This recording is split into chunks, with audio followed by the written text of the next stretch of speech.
Welcome everybody to How Fast Will It Go, and today we're dealing with the 2015 Porsche Cayman GTS. Now this has 1,188 horsepower, 814 pounds-feet of torque from a 5.7 litre twin turbocharged V10 engine, and the vehicle itself weighs 2,626 pounds.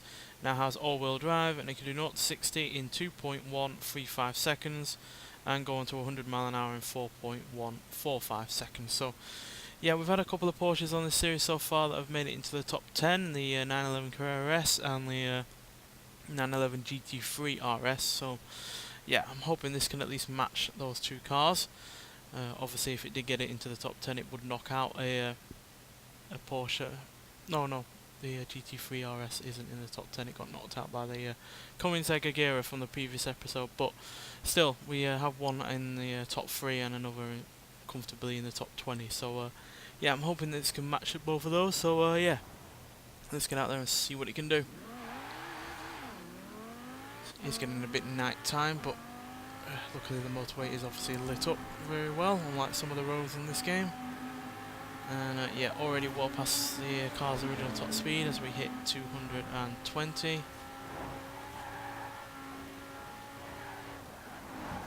Traffic everywhere there. Nowhere to go there, unfortunately. Luckily this car's pretty damn sharpish in terms of acceleration, even as we get into these kind of speeds. So that's 240, 250, and because it's really rather quite lightweight, it's quite nimble as well. That is 252 I saw before we inevitably crashed off on that corner, hit the tractor. 252 is still fairly decent, though not quite as quick as the two previous Porsches that I mentioned. Luckily this car is no slouch in terms of acceleration.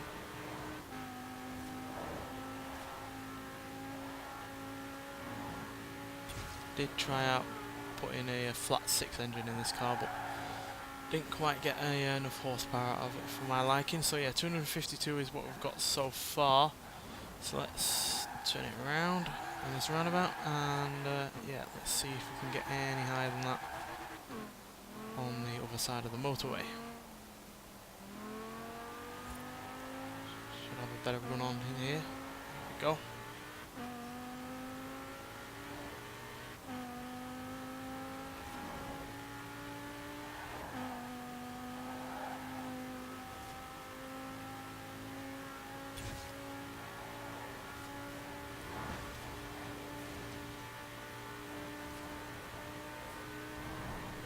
There's 260, 265, 266. We did hold 266 fairly well there, so I am taking that. We'll have to rewind that a little bit because we have not only crashed but lost a lot of speed there as well. So yeah, we'll have to brake a little earlier that time around. Yeah, definitely got 266. Oh dear, that's the first time that's happened. We'll have to just leave it. See if we can get any higher than that on this final part of the motorway. TVR is taking everything out.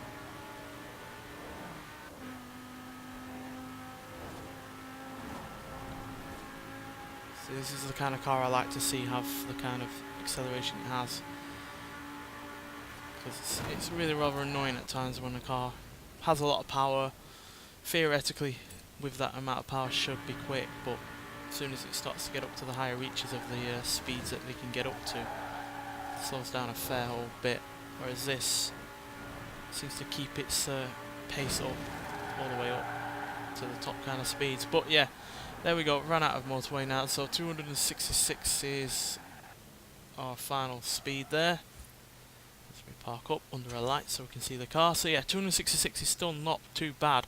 It's only 3 mile an hour slower than the 911 GT3 RS, and it's the same speed as the Nissan R390. It's quicker than the Jaguar lightweight E-Type, the TVR Cerberus Speed 12, which you actually saw. There we go, there it was going past there. As well as the Ferrari F50 GT, the Noble M600 and the Eagle Speedster. It's not only slower than the 911 GT3 RS though, it's also slower than the Mosler MT900S, the Vauxhall VX220, and yeah, the likes of the Vauxhall Monaro and the Honda NSX-R GT.